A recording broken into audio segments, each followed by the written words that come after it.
Hi friends, welcome back to my channel. ನಾನು ನಿಮ್ಮ ಮೇಘನ. ಇವತ್ತಿನ ವಿಡಿಯೋದಲ್ಲಿ ಉಳಿದಿರೋ ದೋಸೆ ಹಿಟ್ಟು, ಉಳಿದಿರೋ ಆಲೂಗಡ್ಡೆ ಪಲ್ಯದಿಂದ ಯಾವ ರೀತಿ ಪಡ್ಡು ಮಾಡೋದು, ಹಾಗೆ ಅದಕ್ಕೆ ಬೆಸ್ಟ್ ಕಾಂಬಿನೇಷನ್ ಆಗಿ ಟೊಮೊಟೊ ಚಟ್ನಿ ಯಾವ ರೀತಿ ಮಾಡೋದು ಅಂತ ತೋರಿಸ್ಕೊಡ್ತೀನಿ ಬನ್ನಿ. ಈಗ ಕೆಲವರು ಎಲ್ಲರ ಮನೇಲೂ ಅಷ್ಟೇ ಫ್ರೆಂಡ್ಸ್, ನಾವು ದೋಸೆ ಹಿಟ್ಟಿಗೆ ಹಾಕಿರ್ತೀವಿ, ಉಳಿದಿದ್ರೆ ಮತ್ತೆ ಅದೇ ದೋಸೆ ತಿನ್ನಬೇಕು ಅಂದರೆ ಯಾರಿಗೇ ಆಗಲಿ ಬೋರ್ ಹೊಡಿಯುತ್ತೆ. ಈ ಥರ ಒಂದು ಸತಿ ಟ್ರೈ ಮಾಡಿ, ಎಲ್ಲರೂ ಇಷ್ಟಪಟ್ಟು ತಿಂತಾರೆ.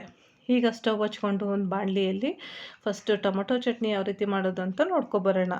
ಇಲ್ಲಿ ಇದಕ್ಕೆ 1 ಚಮಚದಷ್ಟು ಎಣ್ಣೆ ಹಾಕ್ಕೊಂಡಿದ್ದೀನಿ, ಅರ್ಧ ಚಮಚದಷ್ಟು ಜೀರಿಗೆ, ಕಡಲೆಬೇಳೆ, ಉದ್ದಿನಬೇಳೆ 2 ಚಮಚದಷ್ಟು ಹಾಕ್ಕೋತಾ ಇದ್ದೀನಿ. ಇದು ಸ್ವಲ್ಪ ಕೆಂಪಗಾಗೋವರೆಗೂ ನಾವು ಫ್ರೈ ಮಾಡ್ಕೋಬೇಕಾಗುತ್ತೆ. ನೀವಿನ್ನೂ ನನ್ನ ಚಾನಲ್ನ ಸಬ್ಸ್ಕ್ರೈಬ್ ಮಾಡ್ಕೊಂಡಿಲ್ಲ ಅಂತಂದರೆ ಈಗಲೇ ಹೋಗಿ ಸಬ್ಸ್ಕ್ರೈಬ್ ಮಾಡ್ಕೊಳ್ಳಿ. ಹಾಗೆ ಇಲ್ಲಿ ಅರ್ಧ ಚಮಚದಷ್ಟು ಜೀರಿಗೆ ಹಾಕ್ಕೊಂಡಿದ್ದೀನಿ, ತುಂಬ ಸೀಸಕ್ಕೆ ಹೋಗಬೇಡಿ. ಹಾಗೆ 1/4 ಚಮಚದಷ್ಟು ಮೆಂತ್ಯ ಹಾಕ್ಕೊಂಡಿದ್ದೀನಿ. ಜಾಸ್ತಿ ಹಾಕ್ಕೊಳಕ್ಕೆ ಹೋಗ್ಬಿಡಿ, ಕಹಿ ಬಂದುಬಿಡುತ್ತೆ. ಸ್ವಲ್ಪ ಹಾಕಿದ್ರೆ ಟೇಸ್ಟ್ ಟೊಮೊಟೊ ಚಟ್ನಿಗೆ ತುಂಬ ಚೆನ್ನಾಗಿರುತ್ತೆ. ಹಾಗೆ 2 ಬ್ಯಾಡಗೆ ಮೆಣಸಿನ್ಕಾಯಿನ ನಾನು ಮುರಿದು ಹಾಕ್ತಾಯಿದ್ದೀನಿ. ಹಾಗೆ ಗುಂಟೂರು ಮೆಣಸಿನ್ಕಾಯಿ ಖಾರಕ್ಕೆ 3 ಹಾಕ್ಕೊಂಡಿದ್ದೀನಿ.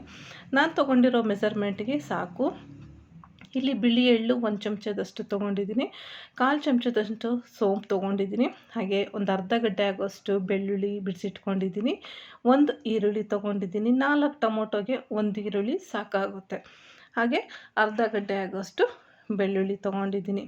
ಇಷ್ಟು ಇದನ್ನು ಚೆನ್ನಾಗಿ ಎಣ್ಣೆಯಲ್ಲಿ ಫ್ರೈ ಮಾಡ್ಕೋಬೇಕು. ಆದಷ್ಟು ಇದನ್ನು ಲೋ ಫ್ಲೇಮಲ್ಲೇ ಇಟ್ಕೊಂಡು ಫ್ರೈ ಮಾಡ್ಕೋಬೇಕು. ಫ್ರೆಂಡ್ಸ್, ಎಲ್ರೂ ನೋಟಿಫಿಕೇಷನ್ ಬರ್ತಾಯಿಲ್ಲ ಮೇಡಮ್ ಅಂತಾರೆ. ದಯವಿಟ್ಟು ನೀವು ಪಕ್ಕದಲ್ಲೇ ಆಲ್ ಅಂತ ಆಪ್ಷನಲ್ಲಿ ಇರುತ್ತಲ್ಲ, ಅದನ್ನು ಕ್ಲಿಕ್ ಮಾಡಿಕೊಂಡ್ರೆ ನಿಮಗೆ ನಾನು ಏನೇ ಹೊಸ ವಿಡಿಯೋ ಅಪ್ಲೋಡ್ ಮಾಡಿದ್ರೆ ನೋಟಿಫಿಕೇಷನ್ ಸಿಗುತ್ತೆ. ಈಗ ಇದಕ್ಕೆ ನಾನು 4 ಟೊಮೊಟೊ ಹಾಗೆ ಸ್ವಲ್ಪ ಕರ್ಬೇವಿನ ಸೊಪ್ಪನ್ನ ಇಟ್ಕೊಂಡಿದ್ದೀನಿ. ಈಗ ಇದ್ರ ಜೊತೆ ಹಾಕ್ಕೊತಾ ಇದ್ದೀನಿ. ಟೊಮೊಟೊ ಸ್ಲೈಸಾಗೆ ತೆಳುವಾಗಿ ಕಟ್ ಮಾಡ್ಕೋಬೇಕು. ತೀರಾ ನಾವು ದಪ್ಪ ಕಟ್ ಮಾಡಿಕೊಂಡ್ರೆ ಫ್ರೈ ಆಗೋದು ಸ್ವಲ್ಪ ಲೇಟ್ ಆಗುತ್ತೆ. ಈ ಥರ ಸ್ಲೈಸಾಗಿ ಕಟ್ ಮಾಡಿಕೊಂಡ್ರೆ ಬೇಗನೆ ಎಣ್ಣೆಲಿ ಫ್ರೈ ಆಗುತ್ತೆ. ಇದು ಸ್ವಲ್ಪ ಮೆತ್ತಗಾಗೋವರೆಗೂ ಫ್ರೈ ಮಾಡಿಕೊಂಡು ಇದಕ್ಕೆ ರುಚಿಗೆ ತಕ್ಕಷ್ಟು ಕಲ್ಲುಪ್ಪು ಹಾಕ್ಕೊತಾ ಇದ್ದೀನಿ. ಉಪ್ಪು ಹಾಕ್ಕೊಳ್ಳೋದ್ರಿಂದ ಟೇಸ್ಟ್ ಚೆನ್ನಾಗಿರುತ್ತೆ, ಎಣ್ಣೆ ಜೊತೆಗೆ ಬೆರೆಯುತ್ತಲ್ಲ ಅದಕ್ಕೆ. ಹಾಗೆ ಇದಕ್ಕೆ ಸ್ವಲ್ಪ ಹುಣಸೆಹಣ್ಣು, ಹಾಗೆ ಇಲ್ಲಿ ಆಶೀರ್ವಾದ ನಾನು ಪುಳಿಯೋಗರೆ ಪುಡಿ ಹಾಕ್ಕೊತಾ ಇದ್ದೀನಿ. ಸುಮಾರು 1.5 ಚಮಚದಷ್ಟು ನಾನು ಈ ಪುಡಿನ ಹಾಕ್ಕೊತಾ ಇದ್ದೀನಿ. ಏನು ಮೇಡಮ್, ಈ ಟೊಮೊಟೊ ಚಟ್ನಿಗೆ ಈ ಥರ ಕೂಡ ಮಾಡ್ಬೋದಾ ಅಂತ ಕೇಳ್ಬೋದು. ತುಂಬ ಸೂಪರಾಗಿರುತ್ತೆ ಮತ್ತು ಟೇಸ್ಟ್ ಕೂಡ ತುಂಬ ಡಿಫ್ರೆಂಟಾಗಿರುತ್ತೆ. ಒಂದು ಸತಿ ಟ್ರೈ ಮಾಡಿ, ನೀವೇ ಹೇಳ್ತೀರಾ ಚೆನ್ನಾಗಿದೆ ಮೇಡಮ್ ಅಂತ. ಈಗ ನಮ್ಮ ಮನೇಲಿ 1 ದೊಡ್ಡ ಕಪ್ ಆಗುವಷ್ಟು ದೋಸೆ ಹಿಟ್ಟು ಉಳಿದಿದೆ. ಹಾಗೆ ಪಲ್ಯ ನೋಡಿ, ಬೆಳಿಗ್ಗೆ ನಾನು 1 kg ಆಗುವಷ್ಟು ಆಲೂಗಡ್ಡೆ ಹಾಕಿ ಪಲ್ಯ ಮಾಡಿದೆ. ಆದರೆ 2 ಮನೆಗೂ ಬೇಕು ಅಂತ ಅಂದ್ಬಿಟ್ಟು ಈಗ 1 ಬೌಲ್ ಅಷ್ಟಾಗಿ ಉಳಿದಿದೆ ಈ ಆಲೂಗಡ್ಡೆ ಪಲ್ಯ. ಸಣ್ಣ ಸಣ್ಣದಾಗಿ ಇದನ್ನು ನಾನು ಉಂಡೆ ಮಾಡ್ಕೊತಾ ಇದ್ದೀನಿ. ತುಂಬಾ ಚೆನ್ನಾಗಿರುತ್ತೆ ಈ ಥರ ಮಾಡೋದ್ರಿಂದ. ಇಡ್ಲಿ ದೋಸೆ ತಿಂದು ಬೇಜಾರಾಗಿದ್ದರೆ ಈಗ ಸ್ಟಫಿಂಗ್ಗೆ ನಾನು ನೀಟಾಗಿ ಉಂಡೆ ರೆಡಿ ಮಾಡಿ ಇಟ್ಕೊಂಡಿದ್ದೀನಿ. ಹಾಗೆ ಪಡ್ಡು ಹೆಂಚು ಕಾಯಕ್ಕೆ ಇಟ್ಕೊಂಡಿದ್ದೆ. ಈ ಪಡ್ಡು ಹೆಂಚು ಹಳೆಯದು, ಸ್ವಲ್ಪ ಅಂದರೆ ಹಳೆ ಕಾಲದ್ದು. ಸೊ ಇದರಲ್ಲಿ ತುಂಬ ಚೆನ್ನಾಗಿ ಬರುತ್ತೆ ಅಂತ ನಾನು ಇದನ್ನು ಯೂಸ್ ಮಾಡ್ತಾಯಿದ್ದೀನಿ. ಯಾಕಂದರೆ ದಪ್ಪಕ್ಕೆ ಚೆನ್ನಾಗಿರುತ್ತಲ್ಲ, ಅದಕ್ಕೋಸ್ಕರ. ಈ ಹೆಂಚು ಚೆನ್ನಾಗಾದ್ಮೇಲೆ ಎಣ್ಣೆ ಹಾಕ್ಕೊಂಡು 1/4 ಚಮಚದಷ್ಟು ಫಸ್ಟೇ ದೋಸೆ ಹಿಟ್ಟನ್ನ ಹಾಕ್ಕೋಬೇಕಾಗುತ್ತೆ.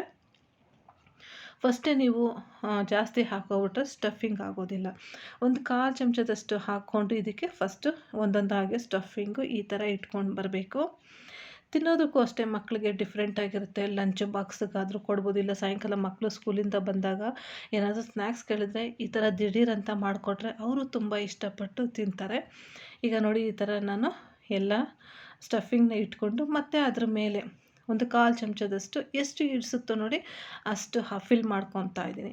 ಈ ಥರ ಫಿಲ್ ಮಾಡೋದ್ರಿಂದ ನಮಗೆ ಪಡ್ಡು ಅನ್ನೋದು ತುಂಬ ಚೆನ್ನಾಗಿ ಬರುತ್ತೆ. ಸೊ ಇವಾಗ ಆದಷ್ಟು ಲೋ ಫ್ಲೇಮಲ್ಲೇ ಇಟ್ಕೊಂಡು ಲಿಡ್ ಕ್ಲೋಸ್ ಮಾಡಿಕೊಂಡು ಬೇಯಕ್ಕೆ ಇಟ್ಟಿದ್ದೀನಿ. ಈ ಕಡೆ ಟೊಮೊಟೊ ಎಲ್ಲ ಫ್ರೈ ಮಾಡ್ಕೊಂಡಿರ್ತೀವಲ್ಲ, ಅದು ಸ್ವಲ್ಪ ತಣ್ಣಗಾಗಿದೆ. ಈಗ ಅದನ್ನು ಒಂದು ಮಿಕ್ಸಿ ಜಾರಲ್ಲಿ ಹಾಕ್ಕೊಂಡು ತರ್ತರಿಯಾಗಿ ಇದನ್ನು ರುಬ್ಕೊಬಂದಿದ್ದೀನಿ. ಸೊ ನೋಡ್ತಾ ಇದ್ದೀರಲ್ಲ ಯಾವ ರೀತಿ ರುಬ್ಬಿದ್ದೀನಿ ಅಂತಂದ್ಬಿಟ್ಟು.